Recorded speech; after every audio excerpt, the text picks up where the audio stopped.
الله وبركاته. الحمد لله رب العالمين، والصلاة والسلام على أشرف الأنبياء والمرسلين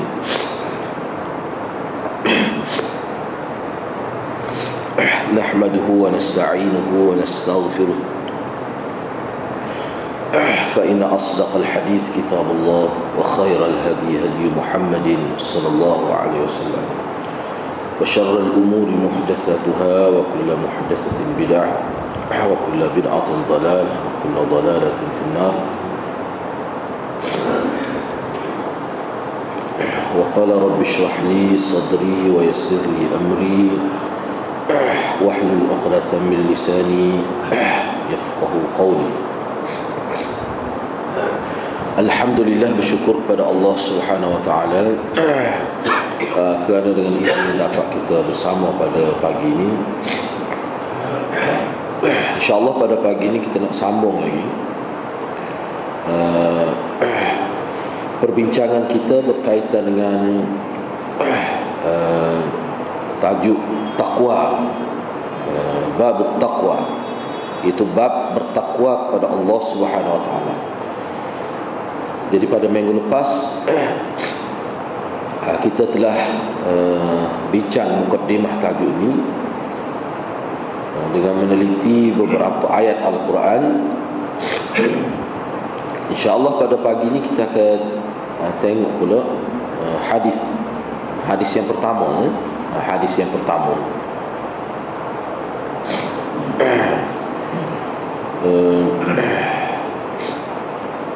An Abi Hurairah radhiyallahu anhu qala qila ya Rasulullah man akramun nas qala atqahum faqalu laysa an hadha nas'aluk qala fa Yusuf nabiyullah ibn nabiyillah ibn khalilillah qalu laysa an hadha nas'aluk qala fa an ma'adin al-arab tas'aluni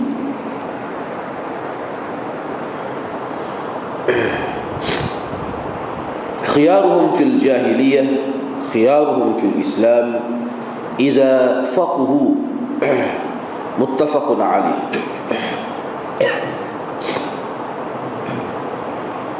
Diriwayatkan daripada Abi Hurairah radhiyallahu anhu, kata beliau, Rasulullah pernah ditanya, Rasulullah sallallahu alaihi wasallam pernah ditanya, siapakah orang yang paling mulia di sisi Allah Subhanahu wa taala? Maka Nabi menjawab, atqahum, mereka adalah orang yang paling bertakwa kepada Allah, itulah yang paling mulia. Maka orang yang bertanya itu berkata, bukan itu yang kami tanya.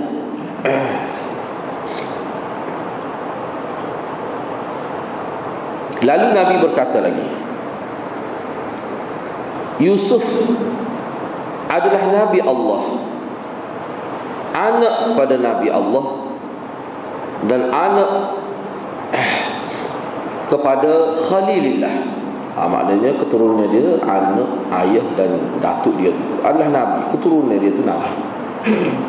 Itulah kira-kira ni paling mulia. Kalau nak kira di segi sanak paling mulia tu anak Nabi, ayah Nabi lagi. Lepas tu tok dia apa? Khalilillah, mana kekasih Allah. Nabi juga tu gelaran Khalil. Mereka berkata lagi, bukan juga perkara ini yang kami tanya. Lalu Nabi berkata, fa'an ma'adinil arabi tas'aluni, berkenaan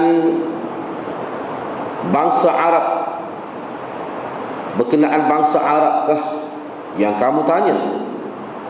Berkenaan kabilah-kabilah Arabkah yang kamu, itu ma'adin, itu ma'adin dengan makna keturunan Arab, itu ma'adin, ma'dinul Arab. Ma'din itu boleh dengan makna logam pun boleh, dengan makna bahan galian pun boleh. Tapi sini ma'adin dengan erti mana kabilah Arab, itu ma'adin. Berkenaan kabilah Arabkah yang kamu semua tanya. Maka Nabi berkata, khiyaruhum fil jahiliyah khiyaruhum fil Islam idza faqahu. Mereka terpilih, mereka yang terpilih, yakni yang mendapat kedudukan tinggi di zaman jahiliyah sebagai barisan kepimpinan, maka mereka juga adalah orang yang terpilih semasa di zaman Islam apabila mereka memahami agama Islam. Hadis yang diriwayatkan oleh Bukhari Muslim. Jadi hadis ini Imam Bukhari meletakkan hadis ini dalam kitab dia Sahih Bukhari di bawah tajuk Al-Anbiya, para nabi. Di bawah tajuk kecil wattakhadallahu Ibrahim khalila. Itu tajuk dia. Mana kalau nak rujuk dalam kitab Bukhari kena rujuk di bawah tajuk besarnya Al-Anbiya, tajuk kecilnya Allah menjadikan Nabi Ibrahim sebagai teman rapat. Dan dalam bab lain pun ada juga disebut.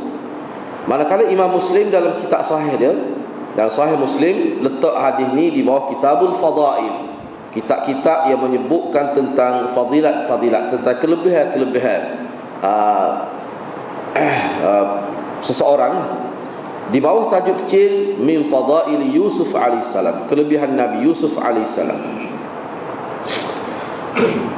Imam Nawawi rahimahullah meletakkan hadis ini, hadis pertama di bawah tajuk At-Taqwa, di bawah tajuk takwa.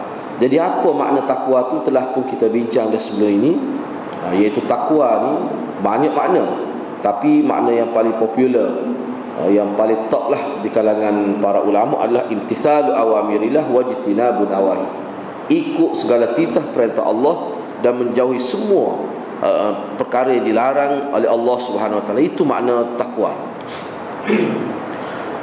Jadi imtithalu awamirillah wajtinabu nawahi itu dia kena ada kepada semua. Dan saya ingin tekankan di sini bahawa seseorang itu tidak ada nilai dia kalau tidak ada takwa dalam diri dia. Tak kira lah kalau sama kita nak anggap dia wali, kalau kita nak anggap dia ni tuan guru, kalau kita nak anggap dia tok guru tu, mesti kita nilai dia dari sudut takwa dia sekarang. Sebab itulah setengah-setengah ulama kata orang yang paling bertakwa, inna akramakum indallahi atqakum, boleh kita terjemah orang yang paling mulia di kalangan kamu ialah orang yang paling kuat mengikut agama. Itu makna takwa. Orang yang paling kuat mengikut agama.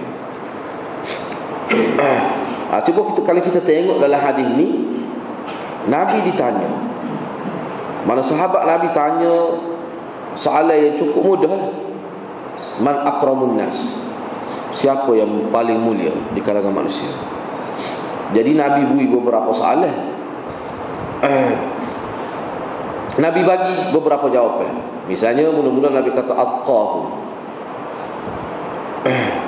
makna orang yang paling bertakwa lah. Nabi sebut begitu.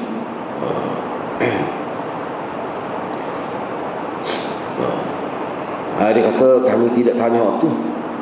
Waktu Nabi sebut lagi Nabi Yusuf lah. Sebab keturunan dia tu Nabi, bukan sekadar dia Nabi. Dia kata kami pun bukan tanya waktu juga. Kemudian Nabi tanya, para sahabat dia lah yang tanya dia tu, mu tanya ni nak tanya tentang kabilah-kabilah Arab secara khusus ke? Maknanya sahabat dia tanya di kalangan kelompok kami ni, Arab jahiliyah ni, Arab-Arab ni, kabilah-kabilah Arab yang banyak ni, siapakah yang paling paling mulia? Nabi kata pemimpin.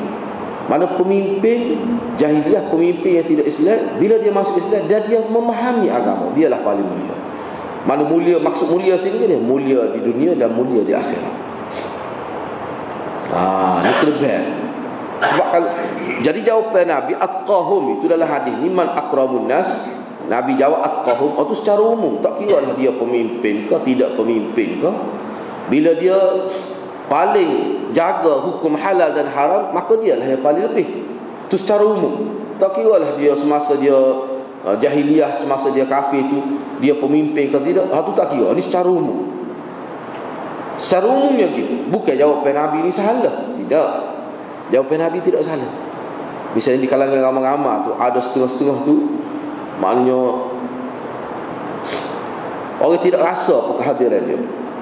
Jadi masa dia kafir, orang tak rasa kehadiran. Dia tidak terkenal. Orang tak ambil kira dia ada ke tak ada dalam majlis. Orang tak percaya, orang tak pandai. Bila dia masuk Islam, dia beramal dengan agama, dia ada kelebihan. Baik. Nabi Yusuf, jawapan yang kedua, Nabi kata Nabi Yusuf lah. Sebab dia Nabi, ayah dia Nabi, tok dia pun Nabi lagi. Tak usah lagi jawapan. Rupanya hak dia nak tanya ni di kalangan Arab, pokok kita. Dia nak khusus lagu tu. Nabi kata pemimpin. Sini nak ayatnya dalam hadis ni Nabi nak sebut pada kita ni, bertakwa tu lebih dah. Tapi nak supaya lebih tinggi lagi kalau pemimpin itu bertakwa. Sebab pemimpin bertakwa tu, ketakwaan dia tu dia berkait dengan orang lain. Ini nak ayatnya, selain daripada nak ayat kelebihan bertakwa, kelebihan pemimpin yang baik. Mana kalau dia semasa di zaman jahiliah dia tu sudah menjadi pemimpin di kalangan kelompok bangsa dia, kabilah dia, bila dia masuk Islam, dia faham agama, dia tetap akan menjadi pemimpin juga. Dia pemimpin yang bertakwa, dia akan lebih banyak sangat dalam hadis-hadis. Dalam kitab Riyadhus Shalihin ni pun akan ada tajuk akan datang tentang kepimpinan itu. Akan ada khusus. Muttafaqun alaih. Jadi akram ini setengah ulama mentarifkan yang lebih mulia. Akram bukan bermakna yang mulia, yang lebih mulia. Siapakah yang lebih mulia? Bukan sekadar nak tanya mulia, tetapi di kalangan orang-orang yang mulia tu, dia yang paling lebih dari kemuliaannya, dari segi kemuliaan. Itu maksud. Sebab tu dia guna isim tafdhil. Dia guna isim tafdhil tu. Jadi mengikut ulama, asa karam ini, asa akram ni lebih mulia, makna asalnya kasratul khair. Iaitu orang yang banyak buat kebaikan, dia lawan kecelakaan. Lebih mulia di sini dengan makna kasratul khair, banyak buat kebaikan. Sebab itulah dia Nabi sebut pemimpin. Sebab pemimpin ni kalau dia bertakwa kepada Allah dengan sebenar-benar takwa, maka akan lahir 1000 kebaikan kepada dia.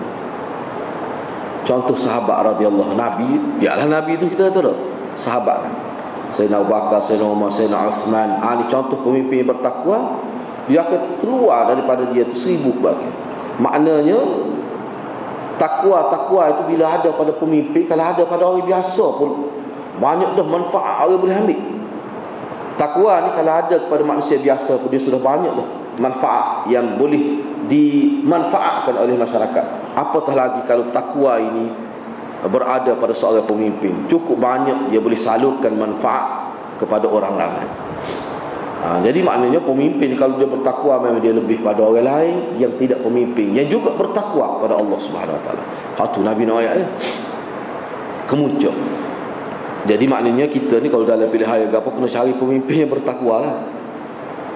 Jadi sakit kalah kena turun pagi klik gelap juga tu. Nak tentu pemimpin ni setara mana, kena pilih kalah hadirat. Jadi nak pilih pemimpin jangan tengok dia kain rentan tu, jangan. Tolak tu. Kalau kita nak tahu pemimpin ni molek tu, dia tak boleh tengok kain dia ceramah tu, tak boleh. Kalau gitu molek habis tu. Dia kena siasat kalah jugalah kalau nak biar puas hati lah. Dia nak pilih yang banyak. Jadi bila kata nak pilih tu kena cari kalah. Payah kalah memang nak cari natu lah. Kalau tengok dia kain rentan dia ceramah, tu memang molek. Kena tengok sebelum tu rekod dia lama, track rekod dia tu setara. Sebab apa kalau kita pilih kena bertakwa semua, sangat banyak kebaikan yang kita dapat. Ini berdasar pada hadis Nabi. Baik, kesimpulan hadis ini. Kesimpulan hadis ini, ataupun kita ambil sekali biar kita nampak kenapa Nabi guna ma'adin. Asal mufrad dia ma'dinun, ma'adin. Yang mana ma'din ni asal maknanya logam lah. Ni kita kata logam daripada hasil bumi ni, perak, emas, tembaga, besi, semua tu ma'adin lah. Tetapi di sini digunakan dengan erti kabilah-kabilah. Penyelesaian dari segi bahasa ni. Dia kata ma'din ni asal dia adalah merupakan hasil bumi yang banyak memberi manfaat kepada orang ramai. Itu makna asal dia. Hasil bumi seperti emas, perak dan sebagainya.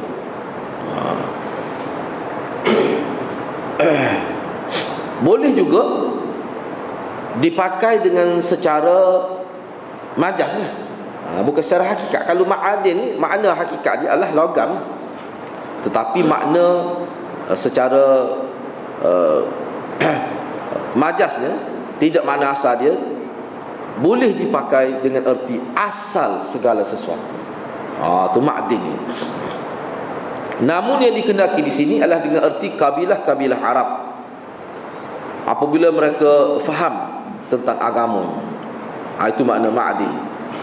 Baik, kesimpulan hadis ini yang pertama, seseorang manusia itu menjadi mulia di sisi Allah, menjadi tinggi darjat dan kedudukannya dengan sebab takwa kepada Allah. Itu manusia. Dan takwa ini merupakan satu darjah kebesaran di sisi Allah Subhanahu Wa Taala. Bila seseorang itu melakukan amalan-amalan kebaikan, berusaha dia melakukan ini sekarang, dia menjaga amalan. Itu dia dua perkara.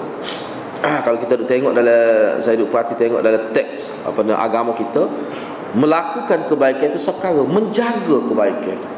Itu bahaya. Sebab bila kata menjaga kebaikan ni, dia ada fikir nak supaya kualiti ibadat dia. Menjaga kebaikan ni dengan erti dia nak jaga dari segi istiqamah dia. Banyak perkara makna menjaga kebaikan. Misalnya sembahyang, satu kebajikan, satu khair yang dia buat, dia kena jaga tu. Sebab benda tu dia boleh rosak dengan riak, dia boleh rosak dengan tidak ikut kaedah buat banyak perkara tu. Amalan-amalan manusia ni dia boleh kurang, dia boleh rosak dengan sebab tidak dijaga. Bukan sekadar di amal. Amalan ni bukan sekadar di amal kebajikan, tapi dia perlu dijaga. Sebab dia boleh rosak, dia boleh kurang, dia boleh hilang nilai dia tu. Kena jaga. Sebab tu hadis-hadis Nabi banyak sebut semaya, iqamatus salah. Bagaimana nak jaga qiyam salat tu? Dia banyak kau kena jaga. Daripada ambil semaya, tidak buat dosa sebelum semaya. Banyaklah hadis Nabi sebut.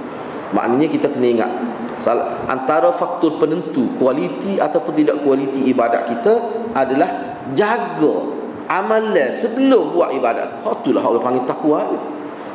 Kita semaya ni 5 minit ya hadirat. Kalau baca panjang sikit, kita ambil 10 minit lah semaya. Itu semaya hak buat. Tetapi nak beri kualiti pada semaya, bukan sekadar semasa semaya tu jaga kualiti, sebelum semaya tu lagi. Banyak hadis sebut gitu. Masa ambil air semaya tu lagi. Misalnya doa selepas semaya, antara doa yang makbulnya doa selepas semaya. Tetapi benda tu makbul tu Nabi kaitkan dengan dia tidak buat dosa sebelum tu. Nabi kait apa maksud? Dalam hadis banyak tu sebut tu.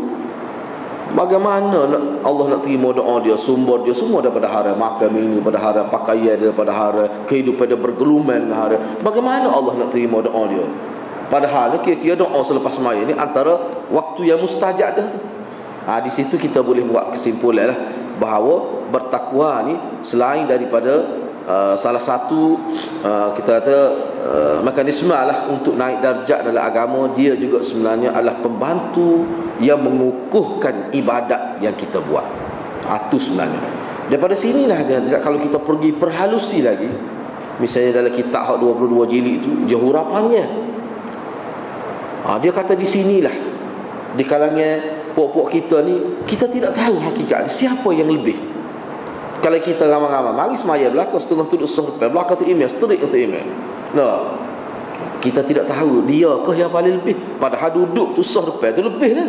Belakang tu email lagi lebih. Sebab orang duduk belakang tu email pun orang lebih juga. Cedah lalu. Kuku tu email salah ke, ataupun tu email terbatal ke, wuduk tu dah, tu email nak keluar dia boleh naik. Ada dah lah berlakunya. Ada dah berlaku. Mari jemaah. Dia nak ambil serban, nak dianya ialah tak berapa faham lah agama dia, tapi jahil lah kita senang sebut jahil. Duduk belakang. Bila tu imam keluar daripada sembahyang kerana sebab-sebab tertentu lah, sudah tak naik dia. Nak naik tadi, tunggu tak reti. Gagal. Jadi hoduk depan orang tak naik. Jadi hoduk sah kedua. Tu pasal tembur naik. Allah tangan gitu nak buka ruang itu tu. Lepas tu gagal. Lepas tu dia tanya lah. Saya kata sebab tu dalam Nabi suruh hoduk depan ni kena reti. Kelebihan tu bukan semata-mata sah, tidak. Kena tanggungjawab tu. Nak cover tu imam ni. Kalau berlaku apa-apa. Tu lebihnya bukan semata-mata sah. Kalau semata-mata sah, tak ada lah lebih gitu. Lebih tu apa? Sebabnya cadeh lah tanggungjawab. Sebab tu setengah-setengah masjid tu hak depan ni dia apakan sejarah 45 ni, dia kira letak dah orang-orang hak reti lah pekoh tu. Cadeh lalu. Kalau berlaku apa-apa, lama tu email isyarat. Email isyarat. Ke depan tu email kata dia buat reti. Apa suruh depan buat reti. Tu email nak tinggal tak? Tu email tinggal tak ada siapa naik. Ke depan tu email kata tak. Siapa yang buat naik? Dia tu dia kata nak naik dia tu email aku ni majlis tak latih, dia nak kena latih gitu dia tu email. Tak jadi penting adalah berlaku satu masjid besar ni. Lepas tu dia tanya lagu mana ustaz buat. Orang kata hak depan lebih dia ni kerana apa? Kerana reti, sebab tu kena tak depan dia. Pandai khusus sembahyang jemaah kalau berlaku apa-apa lagu mana. Tu imam salaf ke apa? Nak buat lagu mana? Lepas tu salaf nak ganti mana? Banyak perkara juga kena tahu. Jadi lebih-lebih tu kerana tu sah depan ni. Selain pada sah depan tu memang lebih. Tapi kelebihan dia ni kerana dia ni sebagai cadeh lalu untuk menampung kekurangan tu imam tersalah dan sebagainya. Mana tanggungjawab ni. Jadi dalam konteks pemimpin pun begitulah juga. Pemimpin tertinggi, orang panggil menteri kabinet dia, orang yang menjadi ahli majlis mesyuarat dia ni, dia mesti orang yang mempunyai kelebihan, yang terpilih di kalangan masyarakat, anak bangsa dia tu. Seperti mana yang berlaku pada Sayyidina Umar. Dia nak latih ahli majlis mesyuarat kerajaan tu. Pelbagai bidang dia ambil, bidang ekonomi, bidang masyarakat, bidang pertanian, bidang agama. Walaupun muda pun tak kira, kalau syirik dia ambil. Tu enggak sah depan. Kesimpulan yang kedua, panduan yang kedua yang kita boleh ambil daripada hadis ni, orang yang bertakwa kepada Allah, wa anna man kana taqiyan kana kathir al-khair fi dunya wa rafi' ad-darajah fil akhirah. Orang yang bertakwa,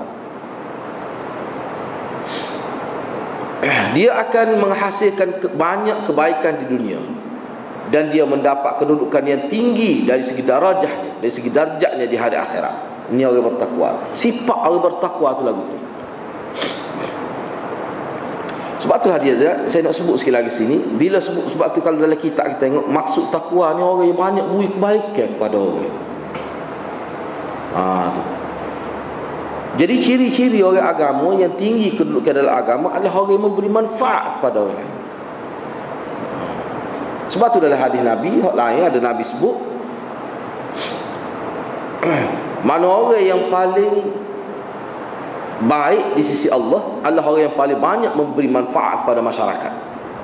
Itu orang paling tinggi kedudukan di sisi Allah. Dalam satu hadis lain ada disebut gitu. Orang yang paling tinggi kedudukan di sisi Allah, orang yang paling banyak memberi manfaat pada orang lain mengikut kadar dia. Jadi kebaikan ni luar. Kebaikan ni luar. Misalnya kita dapat gambaran dalam hadis Nabi, ada seorang dalam hadis Bukhari misalnya, ada seorang perempuan hitam. Mana perempuan yang orang pun tak ada nampak apa-apa kelebihan pada dia. Dari segi pendidikan, dari segi rupa parah, tak ada lah. Lalu kalau nak kata benda-benda lebih pada dia, kita tengok zahir ni tak ada. Perempuan hitam dalam hadis Bukhari sebut. Kerja dia, selain daripada dia pergi sembahyang Jumaat di masjid, mesti dia nyapu di masjid, cuci masjid tanpa dibayar, atas inisiatif dia sendiri. Tak ada siapa suruh. Begitulah tiap-tiap hari Nabi duk tengok lah. Jadi satu hari tu Nabi, beberapa hari lepas tu Nabi tak ada nampak dia. Mana perempuan hitam ini? Perempuan negro lah, orang Afrika, Habasyah. Orang Habasyah disebut Afrika lah, Habasyah ni. Dalam hadis tu beberapa hari Nabi tanya sahabat dia, mana perempuan kita yang biasa duk nyapu, duk cuci masjid ni? Sahabat kata mati dah minggu lepas. Sahabat kata mati. Nabi kata apa tu ayat aku? Nabi sebut dalam hadis tu bahawa dia ni ahli syurga.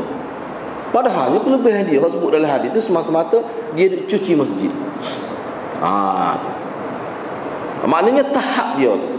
Daripada hadis tu kita dapat bahawa manusia ni kebaikan yang dia buat tu dia guna tahap dia. Tahap maknanya untuk seorang manusia ni bila dia nak buat baik, dia tidak kebaikan ni banyak peringkat sesuai dengan orang. Kalau pemimpin, kebaikan dia tu tidaklah nyapu di masjid. Pemimpin tak perlu nyapu di masjid lagu tu. Maknanya dia boleh buat besar lagi kerja dia tu. Tapi maknanya Nabi nak ayatnya peranan manusia ni berdasar pada kemampuan. Dia kemampuan dia nyapu, kita kata bon nyapu dah. Dia buat tu besar tu bagi dia tu. Dengan tahap dia. Dia tak ada pendidikan, dia orang kampung biasa. Mana kita tengok orang sanggup. Ni pengalaman saya sendiri. Bila kita duduk cara masjid nak kita tengok setengah orang.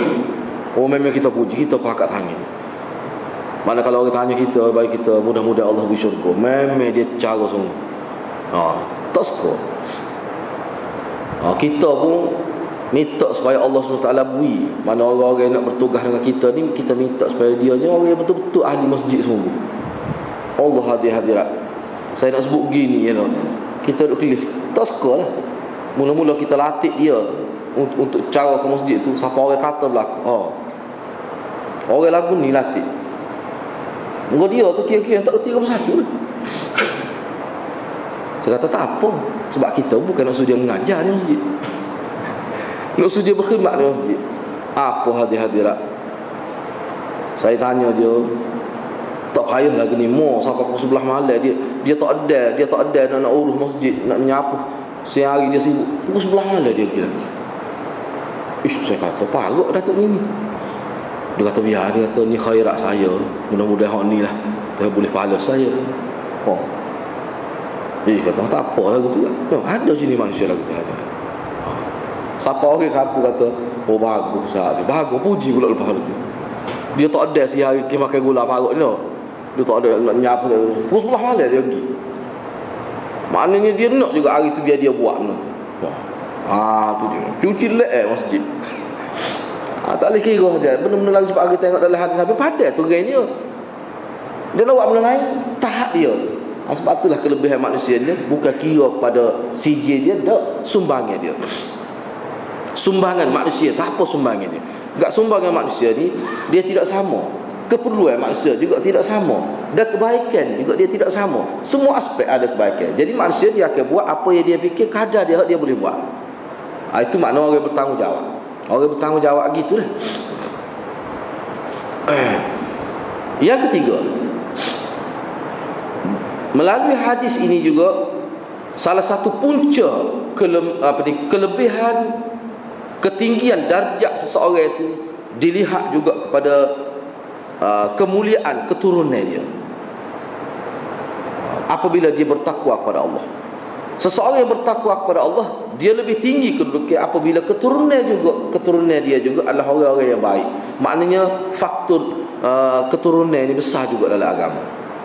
Bukan semata-mata tu, tapi penyumbang, pembantu juga. Mana kalau keturunan molek tu kira-kira gitu. Sebab tu Nabi suruh pilih bila nak berkahwin, nak membentuk keluarga.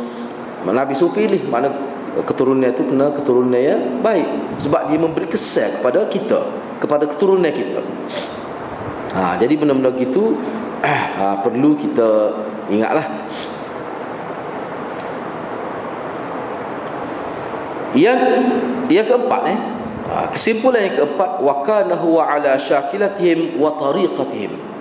Nabi nak mengajar kita ilmu ni berkait keturunan manusia, iaitu Nabi kata cara hidup seseorang itu membentuk generasi dia. Cara hidup seseorang, manusia ni menjadi baik bukan salah satu perkara besar yang manusia jadi baik. Ni kita kecek ni punca kebaikan, orang panggil takwa tu, adalah kerana didikan. Bila kata didikan ni, dia melibatkan ibu bapa, melibatkan datuk nenek moyang dia. Mana kalau keturunan dia tu jaga maruah jenis, jaga kita kata kemuliaan, maka dia akan melahirkan generasi yang juga ada nilai-nilai kemuliaan itu. Penting sangat. Misalnya kita tengok bab aurat lah. Kadang-kadang tak perlu syarah belah mana. Bila keluarga dia tu jenis menutup aurat, dia kerja tutup aurat. Dia payah benar kalau keluarga dia daripada datuk dia lagi. Kita perhati tengok dalam masyarakat tak tutup aurat. Mak dia tak. Lepas tu anak dia nak tutup aurat, payah sekali. Payah sekali. Jadi kita kena memahami benda. Sebab itulah dalam salah satu pemahaman hadisnya, dalam bentuk amalan misalnya menutup aurat, janganlah kita ni terlalu menghukum orang. Kita kena tengok juga latar belakang dia. Sebab tu kita kena faham lah hadirat. Janganlah kita bui dia punya tahap orang yang mana keturunan dia tak tutup aurat. Jadi kita minta dia tutup aurat, berat selalu kita bui. Kena telukul habis. Joboh, nengung dia. Nengung dia. Adik benda-benda kita kena faham lah. So kena pakai joboh. Telukul kecil memujuknya pakai. Jadi kita kena faham lah benda-benda gitu. Kita biarlah dia nak pakai luar, bila dia tutup kepala tu, tak apa dah. Peringkat dia tu pun gatal minggu dah rasa. Panah lagi. Banyak kau. Orang ni bukan pakai tak biasa. Pakai tak biasa. Orang kita ni kadang dia buat sesuatu berdasar pada adat biasa, bukan berdasar pada ilmu. Seperti tempat kita lah ni misalnya, tak boleh nak jadi imam nak pakai kain black card, tak kena berat.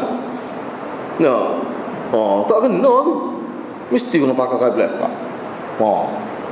Baju labu dah tapi pakai luar, tak boleh. Jadi benda-benda kita buat, kena buka sikit-sikit lah. Kena buka biar kita faham. Kena faham. Tempat kita kalau baca ketubuh akan luar kan. Luar biasa lah ni di kita kata di Pantai Warak, kita kata di kawasan Kuala Lumpur lah, kawasan alik sana ni biasa lah ni. Tempat kena terbuka lah. Kena terbuka. Seperti juga perempuan. Tak boleh pakai seluar. Dia benda-benda gitu biar kita nampak. Ciri kita kena faham. Ciri bukan fashion pakai itu, ciri dia lah. Kalau perempuan nak itu, perempuan yang aktif, sibuk, kerja, nak pergi mari-mari, molek nak pakai seluar. Seluar lah ke mana? Tu kita nak ciri dia. Ciri seluar ni, seluar tidak ketat, mana baju tidak nipis. Kena jaga tu. Sebab tu Nabi, para ulama memahami daripada hadis-hadis Nabi berkait dengan aurat ni, dia faham ciri dia. Yang dipanggil menutup aurat ni lagu mana pakaian dia bukan fashion dia tu, tapi ciri dia tu biar ada. Baik, hadis yang kedua. An Abi Sa'id al-Khudri radhiyallahu anhu 'an Nabi sallallahu alaihi wasallam, "Inna ad-dunya hulwatun khadirah wa inna Allaha mustakhlifukum fiha fayanzuru kaifa ta'malun fattaqud dunya wattaqun nisa fa inna awwala fitnati bani Israil kanat fi nisa." Rawahu Muslim. Diriwayatkan daripada Abi Sa'id al-Khudri, ini seorang sahabat Nabi yang kaya. Abi Sa'id al-Khudri ni seorang sahabat Nabi yang kaya, dan kita telah sebut berkenaan dengan biodata dia. Telah sebut dah sebelum kaya dia ni. Kaya. Dia ada kebun, dia ada estate. Dan estate dia tu berbuah 2 kali setahun. Mendapat hasil yang cukup banyak. Bahkan dalam setengah riwayat sebut mana buah tamar dia tu, dia besar pada orang lain. Mana Allah beri barakah. Sebab dia menyumbang kepada masyarakat cukup banyak. Abu Sa'id al-Khudri tepat orang kampung minta tolong Abu Sa'id al-Khudri, nak pinjam-pinjam dengan dia, dia kaya. Bukan sekadar tempat pinjam-pinjam. Dia ni antara sahabat Nabi yang panjang umur di Madinah. Ada setengah riwayat sebut 126 tahun umur Abi Sa'id al-Khudri. Anak beramal dia. Kelebihan Allah beri pada dia. Kaya, anak amal, lepas tu ikut sunnah pula. Ni keluarga yang baik, contoh keluarga yang baik. Allah beri kebaikan kepada dia. Abi Sa'id al-Khudri, penjual ni duduk pergi bersama Nabi. Abu Sa'id al-Khudri radhiyallahu anhu, daripada Nabi sallallahu alaihi wasallam. Nabi bersabda, sesungguhnya dunia ini manis dan memukau hati manusia. Khulwah ni manis. Manusia dia suka lah benda-benda manis. Gini memang manusia ni umumnya suka. Kalau kena kecil manis tu suka tu. Tapi maknanya dia suka lah barang-barang manis. Khulwah ni makna benda yang kira-kiranya, sebab kalau semut kat dia akan urung lah kalau benda jenis manis. Kalau tawar hebat dia tak urung. Akan mana benda Nabi nak gambarkan dunia ni benda yang dikerumuni oleh manusia. Manusia pakat cari untuk dapat. Khadirah ni segar. Khadirah ni asal makna sesuatu segar tu digambarkan kepada tumbuh-tumbuhan yang menghijau itu. Itu gambar asalnya. Dia manis dan dia boleh memukau manusia. Tengok tu manusia akan rasa selalu ingin kepada benda tu. Itulah dunia. Sifat dia sebagai ujian kepada manusia. Kemudian Nabi sebut lagi, Nabi kata sesungguhnya Allah melantik kamu menjadi khalifah yang nak memanfaatkan dunia tu. Maka Allah akan melihat bagaimana kamu, yakni umat manusia, melakukan aktiviti apa yang mereka buat atas dunia yang sifat dia hulwah khadirah itu.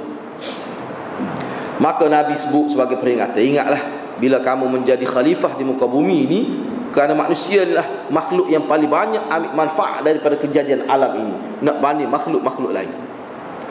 Ramai lagi makhluk lain, binatang, jin, tapi yang menggunakan dengan maksimal lah apa yang ada atas dunia ni manusia ya. Allah beri kemampuan kepada manusia, dia boleh eksploitasi seluruh alam ini. Kira lah jin tu ikut dia, ikut tunjuk dia, ikut dia suruh. Ada setengah-setengah orang tu. Ada setengah tu dia dikuasai oleh jin, tapi ramai juga orang yang dia boleh suruh jin tu dia ambil barang orang hilang. Ada tu. Gotong jin jadi pot turut dia. Bisa tak bisa manusia ni. Habis. Dia boleh tiru sifat-sifat makhluk lain. Misalnya dia tengok ikan benar, dia buat kapal selam. Dia boleh buat. Ni kapal selam boleh tenggelam lah. Ni kapal selam boleh tenggelam. Mana dia boleh buat? Dia boleh buat. Hebat manusia. Dia tengok burung boleh terbang di udara, dia buat kapal terbang. Cuma tengok peluru berpandu dok, mana peperangan daripada benua ke benua boleh dengan jarak. Itu manusia. Patut tumbuh-tumbuhan ni dia boleh proses. Itu manusia. Maknanya manusia ni adalah makhluk Tuhan yang paling. Sebab tu dia katakan khalifah. Khalifah mana dia yang menguasai dunia ini. Dunia ni maknanya makhluk-makhluk lain. Dia banyak mengambil manfaat. Sebab tu Nabi kata manusia ni, itu maksudnya Allah lantik kamu jadi khalifah. Khalifah ni maknanya orang yang manfaatkan dunia ni Allah SWT beri. Jadi Allah nak tengok lah manfaat dengan cara baik ataupun tidak.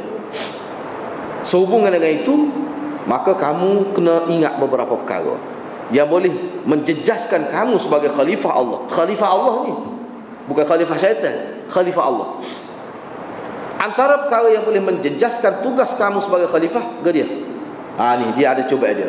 Kamu kena takut, beringat, fattaqud dunya, kamu kena berwaspada terhadap dunia. Saya terjemah berwaspada. Takut, kalau kita kata takut, kuku tak sesuai terjemah dia. Kamu maka berwaspadalah. Kalau kita terjemah bertakwalah pada dunia, takut dunia kan. Fattaqud dunya, berwaspadalah terhadap dunia. Wattaqun nisa, dan berwaspadalah terhadap perempuan-perempuan. Kerana fitnah yang mula-mula yang Allah ujian yang mula-mula Allah kenalkan kepada Bani Israel adalah berkaitan dengan perempuan. Bani Israel ini berkaitan dengan perempuan. Bukan Bani Israel saja dia tidak, tapi ni ayatnya hak jelas dalam sejarah membuktikan begitu. Antara yang disebut oleh ulama di kalangan Bani Israel dulu, Allah cipta perempuan ni, Allah buat comel perempuan zaman dia. Sebab kalau kita tengok kita lah ni pun, kalau kita nak banding lah tak, tempat kita ni kalau nak banding perempuan, bukan perempuan saja, lelaki tempat kita nak banding lelaki Lubnan, lelaki perempuan Lubnan, puak tu comel. Dalam buku yang saya baca dia kata perempuan yang paling cantik perempuan Lubnan lah. Sebab tu orang gila ke perempuan Lubnan, mahal gila. Ambil buat klip lagi. Akhirnya saya pak tu lelaki dia. Dia main. Comel, memang comel semua. Pergi Mekah boleh tahu kan. Sebab Mekah kita pergi semua, seluruh dunia mari dan kita boleh dia comel ni. Comel. Memang comel. Tu hewan tu tidak sama. Bani Israel ni salah satu je comel. Menjadi ujian. Allah kita kata tempat kita tu ambil lohana pun tepuh tiar. Hak laki tu putih cara dia. Hak perempuan tu putih cara dia. Bila nampak pasangan dia, itu ujian tu. Sebab tu guru saya masa ngaji kata, maksud hak perempuan, maksud perempuan ni makna bagi setengah-setengah orang.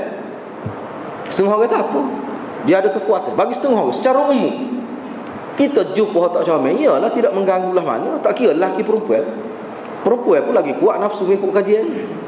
Tapi kukuk mana pun zahir apa yang sebut perempuan ni, kerana perempuan lelaki-lelaki lebih memikat. Dia lebih cantik. Keseluruhan dengan suara, dengan tubuh badan dia. Jadi lelaki ni versi lain. Dan perempuan ni dia lebih sifat menerima. Hak juga cari ni hak jatuh. Jadi kena beringatlah kukuk mana pun. Lepas tu lelaki ni dia tu pemimpin. Dia boleh repuh, dia boleh hilang sifat kepimpinan dia. Dengan perempuan ni dia boleh tunduk kepada perempuan. Macam-macam lah. Jadi dalam hadis ni beberapa perkara yang perlu kita. Yang pertama, hakikatnya kita kena tengok dunia ni hulwah. Allah buat dunia tu memang gitu sifat dia. Dunia ni kata Nabi SAW, sifat dia hulwatun khadirah. Dia manis, comel, benar-benar memukau manusia. Khadirah, memukau manusia. Itu sifat dunia. Kita kena tahu tu. Jadi Allah Subhanahu Wa Taala lantik kamu di dunia ini untuk tengok bagaimana perbuatan kamu. Kita kena baca ayat itulah, tabarakalladzi biyadihi alladzi khalaqal mauta wal hayata liyabluwakum ayyukum ahsanu amala. Tu. Hidup atas dunia ni, kehidupan dunia ni manis, molek pada pandangan mata manusia. Cuma kena ingat beberapa perkara sebelum kita pergi pada fattaqud dunya wattaqun nisa itu. Kita kena ingat beberapa perkara dalam hadis ni. Dalam hadis ni bahawa dunia ini tempat seronok laki-laki. Tapi manusia ada dia perasaan dia boleh hilang, kepuasan dia. Kita kata makan sedap, nikmati kereta mewah misalnya sebagai contoh. Kereta dia beli 2 juta sebagai contoh. Lepas tu dia bila dia naik tu, kepuasan dia tu sampai mati ke tidak? Sementara je dia. Dia boleh perempuan cantik, boleh suami yang cantik, yang tampan, yang comel lah kita kata. Sementara ya. Tak ada seminggu 2 kali jemaah. Lepas tu dia pasal apa gitu ya. Kalau dia cia-cia, dia macam-macam belakang kita tengok. Kalau tak comel, tak cia-cia pula. Tengok artis tu, comel kita tulis tu. Nikah tak ada 2 kali. Dia sekali buat raya. Lepas tu cerah. Dia hakikat comel ni sebenarnya. Sebab tu kena ingat dunia. Lepas tu Nabi sebut. Jadi benar dia lagu tu. Dia lagu tu. Sebab tu Nabi guna hulwah, manis. Gak manis ni hati-hati. Tidak mesti baik untuk manusia. Tak mesti. Banyak perkara. Lepas tu satu lagi sifat dunia ke dia. Dia kita rasa ni puas bahasa Kelantan lah. Puas bahasa Kelantan. Sedap sekarang namun. Sedap kita kata nasi biryani dah. 2 kali makan, kali 3 rasa lain ada. Tu ya dunia ni ada. Sebab tu Nabi tak sini kita letak hal tu sebagai target. Kalau kita letak perempuan ni target kerana mata dia comel, dia boleh hilang mata tu. Tu Nabi nak ajar kita. Kalau kita terima seorang perempuan nak berkahwin, tengok pada tubuh dia yang comel, dia boleh hilang tu kecantikan tubuh dia tu, boleh hilang. Begitu juga seorang perempuan.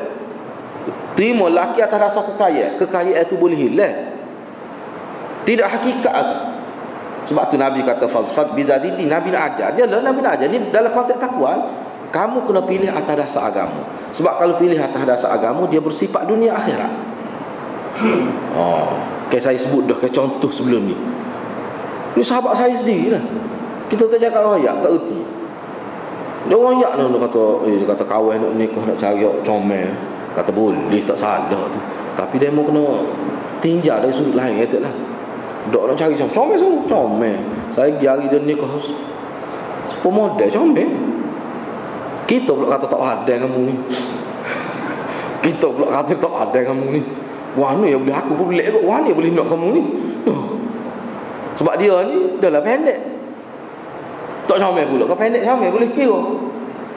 Boleh perempuan tu comel. Siapa kita saya neng kata mu guna obat ke dia. Dia boleh nak kamu. Yang kata gitu, dia kata aku pergi dengan body aku begini, atau aku tidak jenis lagu tu. Kata dia boleh nak kamu tu. Dia orang jodoh dia tu. Tapi dia memang dia cari lagu. Jadi isteri dia ni ada masalah lah dari segi aurat ke apa ni. Sebab tu kita kata Allah cari hok faham lalu lah. No. Dia kata kita ejah lah lepas nikah. Nak ejah. Lepas dia jadi pening. Kita kata tak usah cara itulah cara siap dah ni. Ejah pun lain, ejah benda lain. Dak katanya. Takdir Tuhan ni takdir. Nak pengalaman ni saya orang kata jawab. Betul lah. Tok guru kita kata bila kita pilih sesuatu atas dasar dunia, bila Allah uji tak tertanggung kita. Takdir Allah Subhanahu Wa Taala bila lepas isteri dia beranak tu naik tubuh tu. Kalau saya tengok muka isteri dia tinggi, pemodel ke tinggi jenis. Bila naik tubuh besar apa pintu tu. Kita klik. Saya pergi rumah dia lepas dia boleh anak 2 kata. Saya pergi rumah dia. Isteri dia waktu ambil air. Kita tak kenal isteri dia. Besar. Sebab kita ni tersilap lagi kecil. Mana reti nama? Bukan wak ngan ni. Gak gu kita tepi tu kuih-kuih yang kaki. Dia cek. Hana tak cek bini dia. Kita ni mana reti nama? Dia pun senyap. Lepas senyap. Dia cekua ke bini dia pada dapur. Mu tak kelih lah dia. Besar tu umur tu. Jolok lah tu dia. Akan kuat dia ketemu. Tu aku lemah dia tu. Lepas boleh anak 2 besar tu. Aku lagi tak naik yang motor dengan dia. Kalau naik nampak dia sorang. Kata paruk mu kena ni.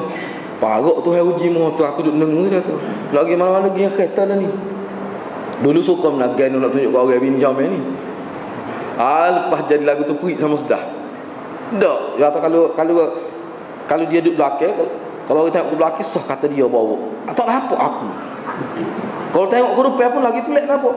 Seolah-olah sepuluh orang anak nampak. No, besar bini besar tu. Muka tinggi, comel lah. Tu lah anak ayat ke dia lah. Ayat ke dia. Tu lah kata. No. Tuhan nak uji lah tu. Doa lalu daripada dulu. No. Doa lalu. Dia pun senyap. Neng dia. Tapi dia isteri dia tak ada masalah molek perangai dia pun tak ada rasa nak ceragap pun. Tapi gitulah jiwa. Sebab tu tak boleh hadirat. Perempuan pun tak boleh juga pilih lelaki ni kerana kebendaan. Saya ingat lagi guru saya sebut. Mungkin hok mengaji dengan dia tu hok umur 20 lebih belaka. No, hok nak masuk alam perkahwinan baru start ngaji hadis dengan dia. No. Jadi dia reti gelih lah. Tak suruh usin lah. Dia kata ngaji hadis dia habis tu. Anak orang besar anak hari. Tak suruh usin. Mungkin mengaji dengan dia ni mereka umur berapa dah 27. Ada sebab saya sendiri pun start umur 21 baru mengaji hadis. Pergi ngaji dengan dia tu. No. Banyaklah dia sebut. Antara dia sebut tu. Dia pun ada juga pengalaman bagaimana nak ayatnya hak jadi setuju saya sebut contoh nak ayatnya hak Nabi sebut ni benda hak real. Sebab apa hak Nabi sebut ni wahyu daripada Tuhan. Kita kena beringat. Sebab kalau asah rumah tangga kita pun asah dunia dah, pilih bukan kerana Allah dah, pilih bukan kerana agama dah. Dia takut jadi tak ada berkat lah. Tak ada berkat. Berkat ni benda yang manusia perlu sebenarnya. Bukan duit, bukan kekayaan, berkat. Kalau kekayaan itu nombor 2, nombor 3 dah, berkat tu. Sebab dengan berkat ni manusia boleh hidup senang atas dunia ni hadirat. Senang-senang ni hakikatnya bukan hak zahir ni, hati tu senang. Ni kalau kaya pun hati tidak senang dah. Seperti yang saya sebut sebelum ni, ramai mana hak bunuh diri. Kalau di Jepun kat kita tengok nak bunuh diri, orang kaya-kaya saja. Hak bunuh diri tempat kita je hak bunuh diri, hak mepeh-mepeh. Kalau setengah-setengah tempat negara putih hak bunuh diri, orang kaya-kaya. Ada juga orang miskin tapi banyaknya orang kaya. Seluruh dunia bunuh diri. Apa-apa tengok bunuh diri. Apa lagi yang tidak ada kepuasan? Tak cukup dalam hidup. Kaya berjuta, bilioner tu kadang-kadang setengah boleh bunuh diri. Sebab itulah kita kena ikut agama. Agama ni bila disebut sesuatu, itulah hakikat yang manusia perlu. Al-ghina ghinan nafs, kata Nabi. Kaya sebenarnya adalah kaya jiwa. Jangan kamu memperkayakan material, kamu lupa jiwa kamu miskin. Itu bahaya. Orang miskin yang memiliki kekayaan, pelik bunyi ni. Orang miskin yang memiliki kekayaan, dia bahaya. Miskin maknanya miskin jiwa. Dia jiwa miskin tetapi memiliki kekayaan, itu bahaya. Boleh jadi macam-macam. Tak cukup semacam kaya pun dah. Kau boleh, kau nak. Tak ada kepuasan menikmati harta benda. Sebab apa? Sebab jiwa dia tu miskin. Sebab tu dia kena perkaya ke jiwa. Biar serentak. Jiwa kaya, lepas tu kita kaya pada segi material, tu ada kelebihan. Itu ada kelebihan. Jadi dalam hadis ini cukup banyak kita boleh ambil pengajaran daripada hadis ini. Cukup banyak hadis-hadirat.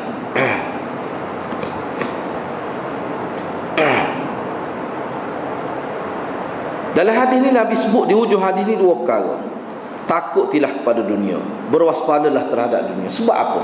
Sebab dunia ni dia boleh memesongkan kita daripada zikrullah, daripada ingat kepada Allah SWT. Tetapi dengan dunia ni juga kita tengok sahabat Nabi naik tinggi dalam agama. Sahabat Nabi tu antara, kalau kita baca sejarah sirah Nabi, antara yang disebut oleh ulama faktor kejayaan Nabi kerana kekayaan sahabat. Sahabat dia tu kaya. Tu. Kalau sahabat miskin-miskin ni dia bantu dari sudut lain. Banyak faktor kejayaan Nabi kerana sumbangan kebendaan yang diberikan oleh sahabat. Sehingga sahabat Nabi mampu membiayai kos peperangan. Sahabat Nabi. Ini maksudnya. Kalau kaya lagu ni, ni maknanya dia menguasai dunia. Ni orang panggil dia menguasai dunia, bukan dunia menguasai dia. Jadi Nabi suruh supaya kita berwaspada terhadap dunia, dibimbangi takut kita dikuasai oleh dunia, yang mana dalam bahasa Imam Ghazali dia panggil hubbud dunya wa karahiyatul maut. Dia serentak lalu penyakit ni penyakit berkembang. Bila cinta pada dunia dia takut mati lalu. Ni dia panggil penyakit yang berkembang. Hak masalah kecimaan ni lalu tinggi tu hak lain, hak tu tak bahaya juga tu. Tapi hak ni parut lagi ni. Dia kesal dunia akhirat. Iaitu cinta pada dunia, saya pada dunia. Sampai mereka takut cinta pada dunia, dia kata Imam Ghazali, dia menghalang manusia bersedekah, derma dan sebagainya. Itu bahaya. Kena beringatlah. Begitu juga berwaspadalah terhadap perempuan. Sebab memang jadi sejarah dunia dia bahawa perempuan ni sebenarnya kalau dia tidak menjadi latar belakang penyumbang kepada kejayaan, dia penyumbang kepada kejatuhan. Satu-satu dinasti, satu-satu tamadun manusia, perempuan itu sendiri. Kalau kita ni molek juga kadang kita tengok, kita ngaji hadis, cuba kita tengok cerita-cerita Rom dengan Parsi, cerita-cerita klasik zaman dulu. Bagaimana kedudukan perempuan, peranan menjatuhkan kerajaan. Kalau tak kena gaya. Sebab itulah ada ulama bersyair. Dia kata berdasar pada hadis-hadis Nabi, dia buat kesimpulan seorang penyair.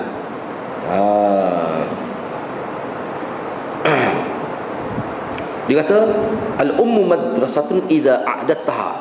Sikit lah. Dia sebut sikit tak juga ulama syarah tu parut hak tu syair dia. Dia kata seorang ibu ni, mana perempuan lah, kalau kita beri pendidikan yang secukupnya kepada perempuan, dia adalah madrasatun, dia adalah sebuah institusi pengajian.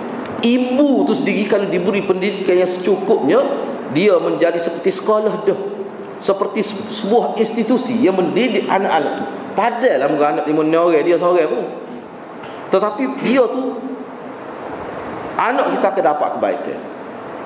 Tetapi kalau perempuan itu yang menjadi ibu kepada anak kita tu tidak diberi pendidikan, duk tengok cerita ini stand bekok putih-putih mata, tengok cerita Korea tu, tu yang kerja dia misalnya tu, berat anak-anak kita. Bukan tak ditengok, tapi mana telajuk misalnya, tak erti nak buat apa. Selain pada lipat kain, daripada masak, dia tak erti dia nak buat apa misalnya. Maknanya kesianlah pada dia. Sebab tu kita anak perempuan, sebab tu Ibn Khaldun kata, dan ulama-ulama yang buat kajian tentang masyarakat kata, kalau kamu nak kebaikan masyarakat, kamu kena jaga perempuan-perempuan kamu. Sebab dia tu sumber. Kalau kita baca dari buku falsafah Islam, kenapa Allah Subhanahu Wa Taala meletakkan kepada rahim perempuan itu sumber zuriat kita? Kenapa? Itu isyarat bahawa dialah punca kebaikan, dialah juga punca keburukan. Hak jatuh ni sukulah peranan dia tu. Jahatkanlah juga jatuh ni pun. No. Tapi kukuk mana perempuan ni? Tu falsafah dia. Kenapa begitu? Kena jaga mulut. Kena jaga. Sebab tu Nabi tekan tetap buat baik pada perempuan ni, khususnya isteri. Bahkan Nabi nilai kehebatan seorang lelaki sejauh mana dia hebat, dia boleh kawal nafsu marah dia terhadap ahli keluarga dia. Hak ni payah ni adalah kecek saja kita, you know. Payah nak buat sebab kita orang jatuh. Payah. Tapi kalau boleh hak tu, boleh jaga tu, di situ ada kehebatan. Jadi maksud Nabi kata beringat ni sama, bukan fattakud dunya wattakun nisa. Ni kena ingat, jangan sakut salah faham. Jangan kita fattakud dunya tolak dunia, jangan. Tak betul tu lagu tu. Wattakun nisa, dan takutilah perempuan menyebabkan tak berkahwin. Pada setengah-setengah orang yang menganggap tak nikah ni hak moleknya. Tak kena lagu tu. Nabi nikah sebenarnya, sahabat nikah ramai. Lama sahabat nikah lama. Tapi Islam naik, Islam tinggi kedudukannya. Apa? Sebab dia faham. Dia ada satu buku khusus ni, poligami di zaman sahabat. Sahabat ni kalau bunyi janda kan, anak lama, kalau kita bahasa Kelantan, kita kecek Kelantan, titik air mulut. Bila tengok perempuan janda anak lama. Apa? Sebab Nabi terak dia, kalau kamu nikah lama ni, ambil janda tu tak, jaga anak dia, pahala cukup besar. Nabi terak. Sebab tu sahabat gitu. Janganlah sahabat nikah anak dara, hak nombor 2, nombor 3. Apa? Sebab dia kira tanggungjawab. Payah tu nak mari tu lagu tu minda, nak ubah minda. Orang kita kalau nikah nombor 2 janda anak lama, bodoh, duk fikir bawa hidup dia tu. Tengok dia punya minda orang kita. Jauh daripada agama. Kok jadi lebih nikah tu jadi sehingga sahabat Nabi naik darjat dalam agama. Ramai mana sahabat Nabi? Dia didik anak tiri dia tu tak? Akhir sekali jadi penjual. Dia puas hati. Dia kata aku kalau ada lagi aku nak anak lagu ni. Tu maksud dia nikah tu. Sebab tu dalam hadis Nabi suruh Nabi beri kelebihan kepada sahabat dia. Nikah lama. Apa dia ambil janda? Janda ni anak tu. Mana dia pelihara seperti anak kandung dia. Situ kelebihannya. Kalau nak ikut sunnah sungguh lah. Kalau nak ikut sunnah sungguh.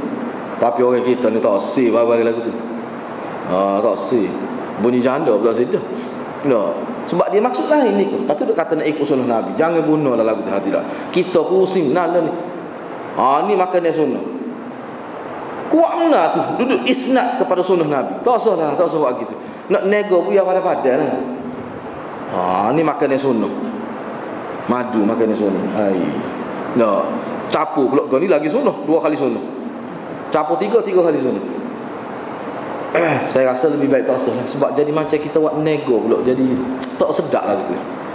Saya rasa tak sesuai pandangan saya lah. Kita camping cara biasa sudah lah. Tak usah lebih-lebih. Jadi seolah-olah hak lain ni tidak sunnah. Makan ni sunnah kok. Sunnah maksud sunnah tu semua sunnah baca bismillah ke lagu mana? Maksud kita.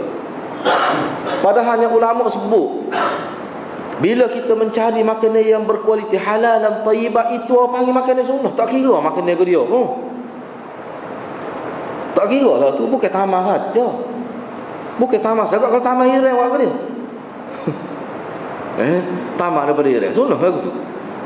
Tak lihat tidak. Maknanya kita kena faham. Kalau tidak takut jadi nampak. Tak sedap lah. Bukan saya sendiri bahasa diri belum lah dengar bila orang sebut tu tak. Pelik ni. Jangan tepi. Kena beringat kita. Tak seru guna lah lagu. Jadi fatakut dunia sini maknanya Nabi suruh berwaspada terhadap dunia. Sebab dunia tu dia boleh merubah hidup manusia jadi tak molek. Dan dunia juga boleh merubah hidup manusia jadi molek. Dengan dunia, sebab kita kata duit lah, kita ambil duit. Duit itulah manusia boleh masuk surga. Kalau dia derma, kalau dia buat khairat dengan duit tu. Tapi duit yang sama, kalau dia guna tidak dengan cara yang diredai oleh Allah, dia boleh masuk neraka dengan kini. Benar sama. Tapi cara digunakan, cara amal, cara nak praktik, cara nak urus tu. Hak tu Nabi maksud Nabi ya. Jangan kita takut pada dunia seperti setengah-setengah ahli tasawuf tolak dunia. Siapa bini masuk sedap pun bucuh hai dia jadi tahu. Ni zuhud sebenarnya. Ngaji MA tu. Siapa guru saya ni pala bergerak dia kata lagu ni. Payahlah nak kecek dengan barang kena ni. Mengalir air mata bini dia. Bahaya tahu begitu. Bini dia cerita kita masuk sedap ni, bila dia terang tu sedap, dia cuhai. Tuan ni dunia ni sedap. Berat juga. Kena faham molek ni fataku dunia tu maknanya kamu boleh ambil dunia tu. Siapa ke peringkat mana pun, tapi ingat biarlah pastikan tidak bercanggah dengan konsep agama. Tu maksudnya. Begitu juga wattaqun nisa. Kalau kita tengok dalam kitab-kitab pupuk tak betul ya. Sama ada ahli tasawuf ke setengah-setengah, bukan semua. Siapa dia letak syaratnya kalau nak hidup dengan cara abid, salik, hidup dengan cara nak rapat Tuhan, tak boleh nikah. Ramai lagu tu. Ni ada berlaku ni. Tidak jauh di Kuala Kota Baru ni. Gaji dia 9,000 hijau katanya. Bila dia terima satu tarikat, berhenti hijau, bertepik bini dia nak marah. Dan bini dia dulu bini dia hijau, dia tak sibuk hijau. Bila dia berhenti hijau lah, tak pukul lah dia hidup dia. Bapa sebab tu guru dia kata tak boleh. Bila mengganggu urusan ni, tak boleh, kita kena tolak. Cik dunia. Jadi guru dia bui garis panduan yang sangat bercanggah dengan agama. Bila kamu nak ngati, bila kamu nak berzikir malam, kalau ada benda menghalal, yang menghalal itu kamu kena tolak. Jadi dia fikir bila dia nak pergi buat perjumpaan di Kuala Lumpur, talak hijau, akhir sekali tak lihat hijau ni mengganggu dia. Dia mati hijau. 7,000 lebih haji dia. Tak jauh kan? Duduk dekat istana mahkota. Saya tak cakap nasihat, kata apa hijau lagu ni. Dia kata dia peringkat senior lah gitu. Saya kata sebenarnya abang nak naik tinggi dalam agama, dengan hijau tu boleh naik tinggi dalam agama. Tak perlu putih hijau. Susahlah hidup lepas hari tu. Tengok silap 7,000 lebih gaji. Boleh tak nak makan tu tak. Tapi putih hijau apa? Silap kan? Silap kan? Tak kena lah tu. Tak kena. Dan Nabi sebut sini bahawa fitnah mula-mula menimpa Bani Israel adalah tentang perempuan lah. Tentang perempuan. Baik. Tak apalah, kita nak ambil sini saya sebut reka-reka. Kesimpulan yang pertama, melalui hadis ini Nabi SAW memperingatkan kepada kita supaya berwaspada terhadap sifat perempuan yang mempesonakan itu.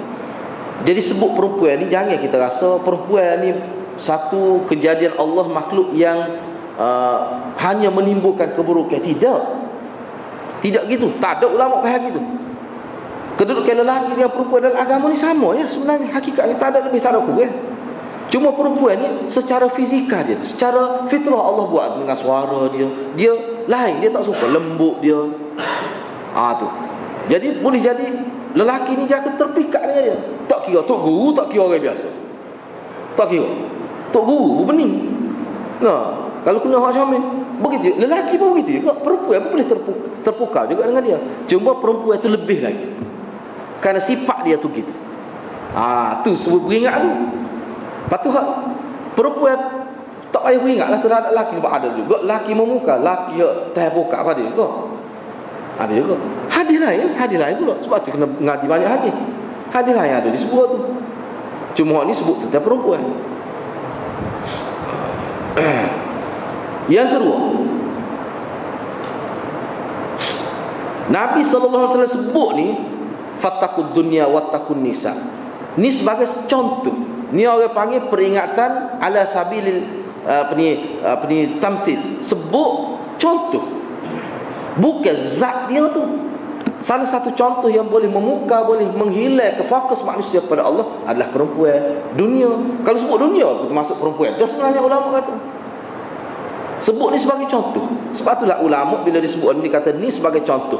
Apa saja yang boleh memesokkan hati manusia daripada zikrullah, maka dia kena beringat, kena berwaspada.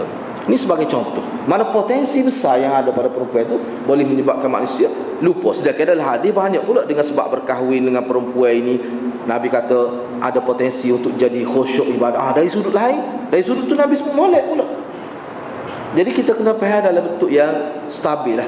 Secara global kita kena tengok. Kalau jangan tengok benda secara juz'i, tak boleh. Yang ketiga,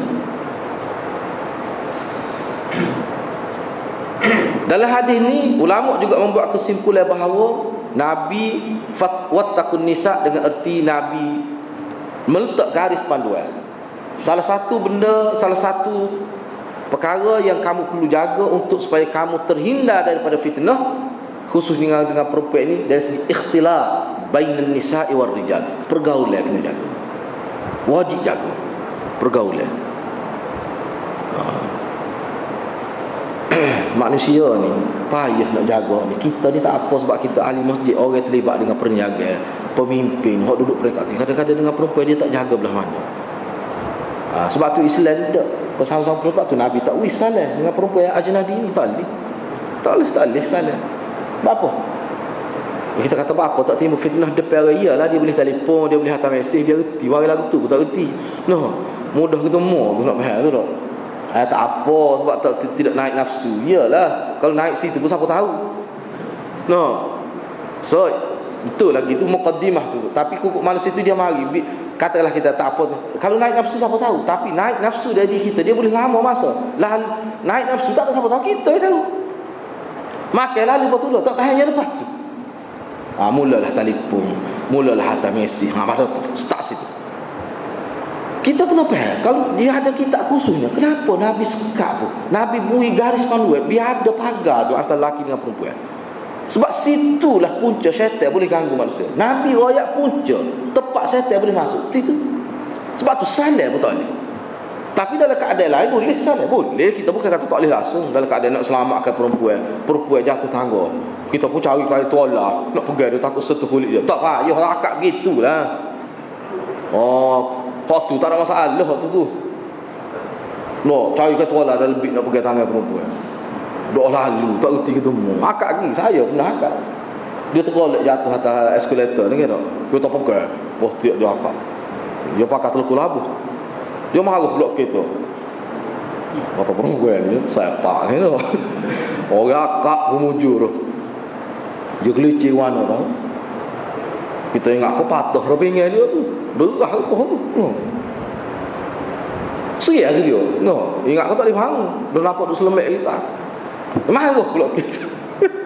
Terus kata budak ni tak boleh tu ni. Orang akak pun mujur tu. Tak apa pun lagu tu. Dia tak timbul berapa pun. Ni dalam keadaan biasa. Tak boleh. Apa tu? Fitnah. Fitnah ni maknanya bila Nabi sebut tu situ ada ruang. Kalau kita jaga tu, insya-Allah payah syaitan nak ganggu kita. Kita kena ingat tu. Itu maksud Nabi ikhtilaf tu. Orang yang buat fitnah sebab kata pemimpin misalnya, kalau dia jagalah hadiah-hadiah, kalau dia jaga. Saya duk perhati tengok, minta maaf saya sebut secara umum lah.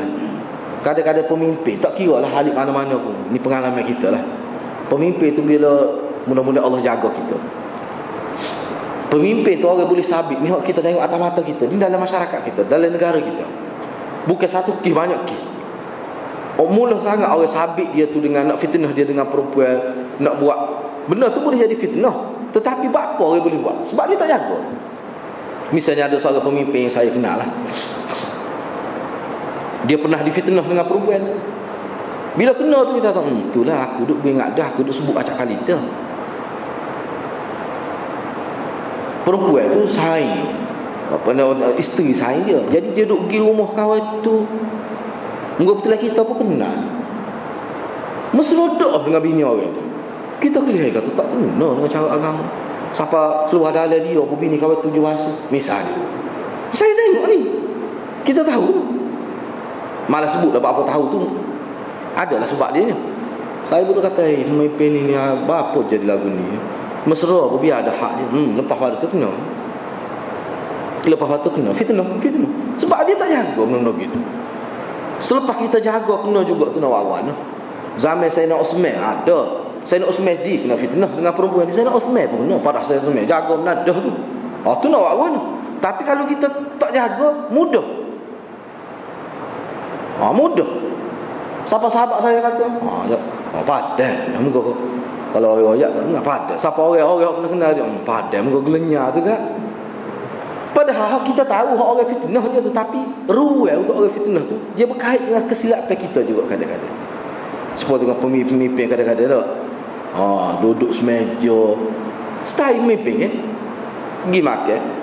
Dia tak bini kawan ni, dia tak dekat kawan ni. Bini dia duduk dekat kawan ni.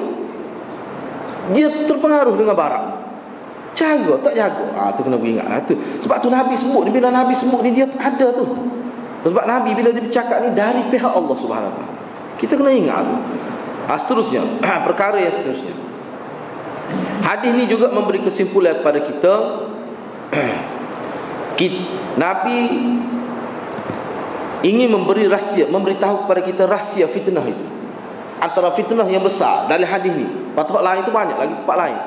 Perempuan itu sumber fitnah dia. Sumber fitnah perempuan ni boleh jadi kerana perempuan itu sendiri ada niat tak baik. Perempuan ni dikatakan sebagai sumber fitnah kerana kejadian dia tu. Walaupun dia tidak menolak. Perempuan tu kadang-kadang jaga menadah.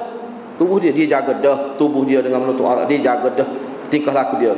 Tetapi fitnah tu kadang-kadang atas diri kita sendiri. Kadang-kadang fitnah tu di luar daripada tubuh kita. Fitnah luar. Perempuan yang baik yang jaga boleh jadi fitnah juga. Kadang-kadang kerana masalah lelaki kok mana pun Nabi nak sebutnya kena elok, kena beringat. Kalau dengan perempuan ni kena beringat. Cuba tengok cerita Nabi Musa dengan perempuan tu kan. Nabi Musa tengok dia pergi akak kau tu. Jadi Kalau dia duduk belakang, dia duduk tengok perempuan tu jalan, masalah kan? Dia suruh perempuan duduk belakang, royak ke mana jalan. Kau nak. No. Kalau perempuan duduk depan ke, nyanyi kat lah kita. No. Tu tengok apa? Pengajaran ke dia kita boleh ambil. Sebab Nabi Musa ni kekuatan tu 40 orang lelaki. Jadi perempuan comel duduk depan tu, masalah kat lah tu. Nak ajar satu nilai dalam diri kita. Dengan perempuan ni dia kena lagu tu. Tak boleh, kena jaga. Sebab Nabi SAW kena jaga. Kalau tak jaga tu, kadang-kadang Allah akan uji kita dengan sebab kecuaian kita. Seterusnya, dalam hadis ni juga Nabi nak mengisyaratkan kepada kita, janganlah kita menikmati dunia ini dengan sepuas-puasnya sampai peringkat mewah berlebih-lebih walaupun benda tu halal. Tak boleh. Kita kaya, jadi kita nak ambil kekayaan, kita nak rasa kaya dengan seluas-luas walaupun benda tu halal. Misalnya kita nak beli kereta 4 juta, apa? Moga duit kita halal gitu. Yalah, kamu kena ingatlah, kamu nak beli kereta 4 juta, jiran kamu tu nak makan 3 kali sehari pun tak cukup. Tu benda-benda kita. Dan dari segi pekoh memang tak ada masalah. Kita duit kita nak beli ke dia. No. Pagi kita nak pergi makan di haknya misalnya. Zuhur kita nak pergi makan di Hong Kong misalnya. Naik ke betul kan? Boleh dengan duit kita. Tak ada sikit kabut. Dari segi pekoh. Tapi dari segi akhlak ni, dari segi ruh agamanya lagu mana? Nak siapa kau buat kerja lagu tu? Kena fikir, bos kadang nak makan. No. Mewah tu kereta 4 juta misalnya. Anak pergi sekolah pakai Porsche misalnya. Dari segi pekoh tak masalah. Enggak duit dia bukan curi. Tu Nabi nak ayat. Sebab tu dia guna istilah wa alla yushghila tamattu' bihin 'anil wajibat idza kunna halal. Janganlah kita mengambil benda halal sampai mereka jadi melebihi hak dia. Saya nak sebut satu kaul lagi biar kita faham. Ini dalam falsafah agama kita. Guru saya pun sebut pasal ni. Cuba yang tak perhati. Lelaki ke perempuan ke orang panggil suami isteri, dia nak menikmati hubungan seks yang halal tu, dia ada hak dia. Perempuan nak menikmati tubuh suami dia ada hak dia. Suami nak menikmati tubuh isteri dia yang halal itu pun ada hak dia. Tak boleh lebih-lebih. Bapa tu. Sebab kalau lebih daripada yang dia dituntut oleh agama, dia jadi ada implikasi buruk dia. Tak boleh. Daripada situ sepatutnya manusia dia mikirlah, rupanya kita ni walaupun benda halal pun masih terikat dengan hukum lagi nak mengurus benda yang halal itu. Tu sebenarnya dalam agama. Boleh kata bila benda halal tak ikut kita lah, dah halal dah. Tak boleh lagu tu. Tak boleh lagu tu. Ramai mana orang kena penyakit kelamin kisah dengan isteri dia ya. Mengikut kajian doktor. Kena penyakit kelamin kerana kisah dia dengan isteri dia. Mana dia mengamalkan seks, dia panggil seks berisiko, dia panggil. Seks berisiko ni salah satunya zina, itu seks berisiko. Salah satunya melakukan hubungan seks suami isteri tidak mengikut cara yang normal. Walaupun halal asalnya, tapi bila tidak juga jadi haram. Kena beringat. Itu sifat dia, kena beringat walaupun benda halal. Sebab kita. Doktor perubatan Islam kata sebenarnya punca penyakit ni semua mari dapur kita. Kaki beli gula. Keciman bukan kira orang lelaki muda. Orang beli sekilo, kita beli 24. Sok hampir dia tu, 24 senang. Sebab kalau beli selambat kena keciman ni. Beli banyak lah. Gak orang Kelantan ni tak ada lah. Main manis lah kau. Garam pun dapur kita juga. Benda dapur urus. Betul lah Nabi kata punca penyakit ni Maidah. Itu dari segi makan. Betul lah. Apa maksud situ? Pengurusan. Ni pun berkait dengan pengurusan. Urus dia baik. Itu maksudnya. How tu payah tu. Nak urus dengan baik payah. Seterusnya. Dalam hadis ni juga Nabi nak ayatnya antara punca kebaikan manusia adalah mengambil iktibar daripada pengalaman orang-orang lalu, orang-orang lampau. Seperti Nabi sebut sini Bani Israel, kemuslihan dia salah satunya kerana memuja perempuan lebih-lebih. Memuja perempuan lebih-lebih. Hadiah-hadiah kalau kita baca buku-buku tentang cerita-cerita, dia panggil Arab Baidah, dia panggil dalam istilah Arab Baidah. Arab Baidah ni orang-orang Arab tok zaman dulu hok pernah dimusnahkan oleh Allah. Kaum Nabi Lut misalnya, Nabi Saleh, tu zaman-zaman tu dia panggil Arab Baidah, dia panggil dalam istilah dia. Cuba bacalah buku Dr. Harun Yahya misalnya. Dia buat kajian khusus tentang Arab Baidah. Cuba baca buku dia.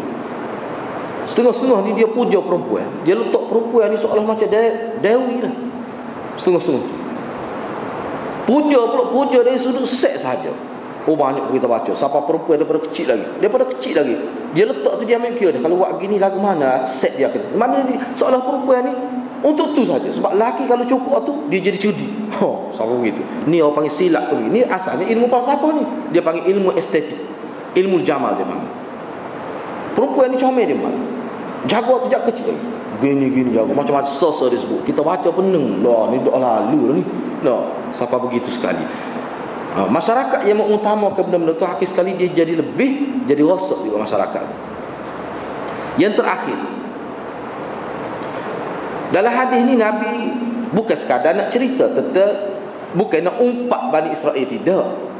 Nabi sebut Bani Israel, Nabi kata kalaulah punca kerosakan Israel itu, ataupun kita kata Bani Israel yang begitu tinggi kedudukan, asalnya tinggi kedudukan Bani Israel ini antara bangsa yang paling terhormat, dia boleh rosak kerana perempuan, sejarah itu boleh bulat pada bangsa lain. Itu Nabi Noah. Walaupun aku sebut tentang Bani Israel, tapi Bani Israel itu orang yang sepakamu lah juga. Manusia ni annasu nasun aina makani. Manusia ni manusialah duduk mana, zaman mana, sifat manusia tu dia tak hilang. Kalau Israel dulu pun manusia, perempuan zaman dia pun manusia, lelaki zaman dia pun manusia. Maka bila kata manusia, duduk di zaman mana, dalam kurun mana, di benua mana pun, dia tetap ada sifat itu. Jadi kalau pernah pengalaman Bani Israel kecundai ke perempuan, kamu kena beringat jugalah. Itu maksud Nabi SAW. Jadi begitulah hadirat, dua hadis yang kita bincang ni, Nabi nak memperingat kepada kita supaya hidup kita kena ikut sunnah dia lah. Kalau ikut sunnah dia, insya-Allah kita boleh jaga benda-benda gini. Perempuan-perempuan kita, kalau anak kita balik lewat tengah malam, anak perempuan tak lewat gitu. Ni anak perempuan apa balik lewat juga tengah malam, ibu bapa tak tanya khabar, tak kena tu. Tak boleh tu. Jadi benda-benda gitu kena beringatlah. Mudah-mudahan dengan usaha kita, ikhtiar kita untuk jaga benda-benda ni, mudah-mudahan Allah beri barakah dalam hidup kita. Begitulah hadirat, mudah-mudahan kita doalah supaya Allah Subhanahu Wa Taala sentiasa memberi taufik dan hidayah kepada kita, supaya hidup kita ni sentiasa betul berada di atas landasan sunnah Nabi sallallahu alaihi wasallam. Setakat itulah, wabillahi taufiq wal hidayah. Wassalamualaikum warahmatullahi wabarakatuh.